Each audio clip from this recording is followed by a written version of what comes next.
You know, the thing about this little curly Q sticky uppy thing, it's kind of like a rat tail. It's stylish, it's fun to play with, make it even more pronounced. There you go, okay. And you know, it's unique. You can recognize me from behind.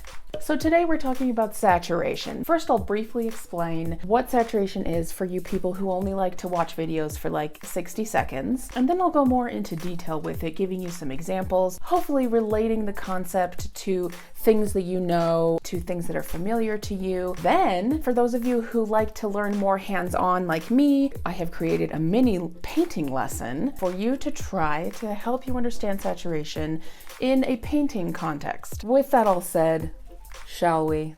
Saturation has to do with the purity of the color. The more desaturated a color is, the more gray is added to it, or more gray that it looks. Now, when you think of gray, you probably think of black plus white equals gray. However, you don't necessarily want to add straight up gray to a color. Here's the trick, okay? Are you ready for it? Are you ready for it? I think that this is kind of like magic. All you do is add the complement of red, which on the color wheel is green. Day-to-day examples that I think of, you take a picture on your phone, but you want to edit the picture to make it look a little better. A lot of the Instagram filters that I see desaturate the photo. So take a picture and then I'm going to edit it on my phone. So here's my phone and I'm going to pull up my pictures and I'm going to select the image that I want to edit and click edit at the bottom.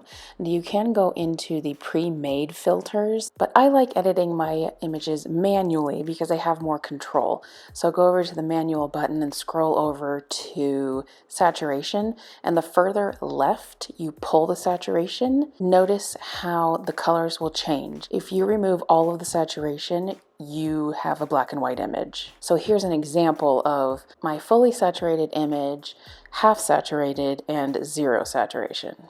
So there you go. Another resource that I wanted to give you, and I'll link this down in the description box. There is a guy named Munsell. He created this like 3-dimensional color swatch that explains colors, what they look like when they're desaturated. I'll link all that below. Now onto the project, and I'm really excited about this because it's simple and it's fun and it's a mini painting project. We're going to be working with lemons. I suggest you getting a real life lemon, and we're going to use 2 basic colors for this. Yellow is the primary, it is a primary color, but we're going to use it as like the main color, and then its complement. I recommend cutting up a lemon, making a little, nice little setup. If you'd like to take a picture of the still life instead of drawing directly from the still life, I don't think there's anything wrong with taking a picture. If you do have problems painting values, then turn that picture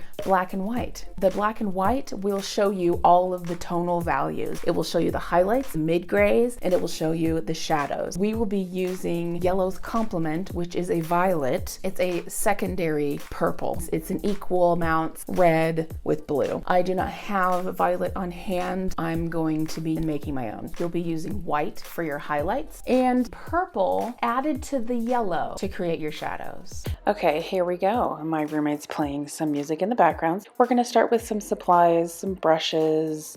I used a small palette knife, some paints, a little bit of a small jar of water, and I'm using a sketchbook. My sketchbook is just a general mixed media paper, and I'm doing a rough sketch.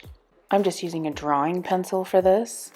My yellow is a process yellow, which is a little more translucent, and I'm using a heavy body white and then a red and a blue. So I'm making a mid-tone tint of the yellow, mixing white with yellow, and then I'm mixing my red and my blue together to make my violet.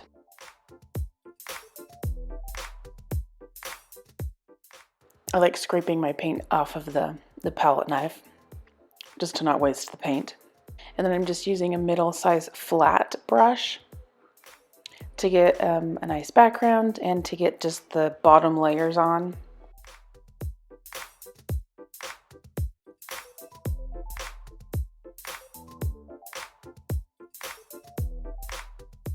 Now I mixed a little bit of the purple mixture with white and yellow, which because there's blue in it, and ended up turning, I think there was just a little bit more blue than red. So it turned a little green. This does not have to be perfect. I wanted this to be more of like an impasto, painterly. I wanted to see the brush strokes because the main part of this exercise is to get familiar with desaturating colors. But just getting basic shadows down.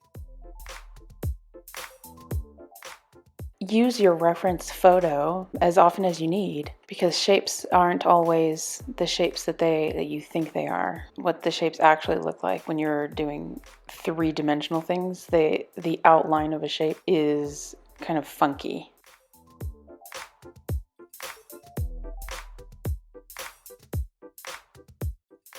I ended up doing a lot of layers. If you get the main three shadows, mid-tones, and then the main highlights, perfect.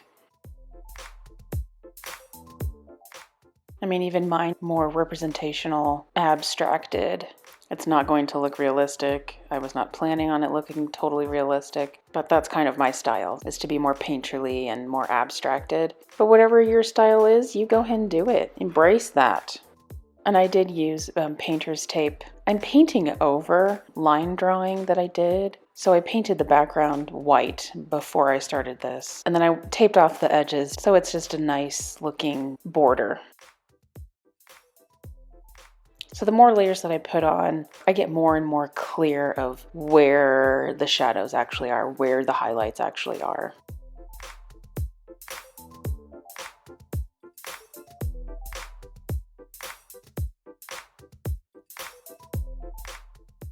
And I decided to go over the background again.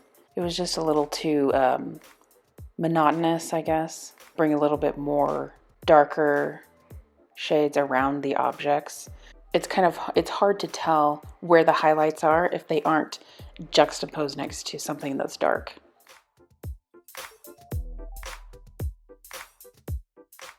For these small little details, I'm using an angled brush, which really helps to get into the little nooks and crannies.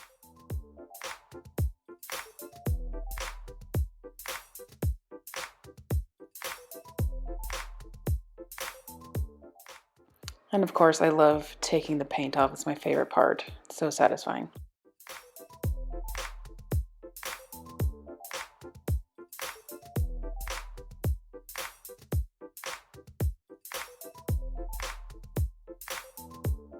I would love to see yours, or tell me how yours turned out. If you have still stuck around to the end of this video, thank you. I hope you had some fun learning about saturation. If you did, please like the video and subscribe to my channel. I would greatly appreciate the support. If you'd like to support me further, I do have a Patreon page, patreon.com/KeziaCarter. I will leave a link to that below as well. Please leave a comment below and let me know what you think, and I'll see you next time. Because it's just...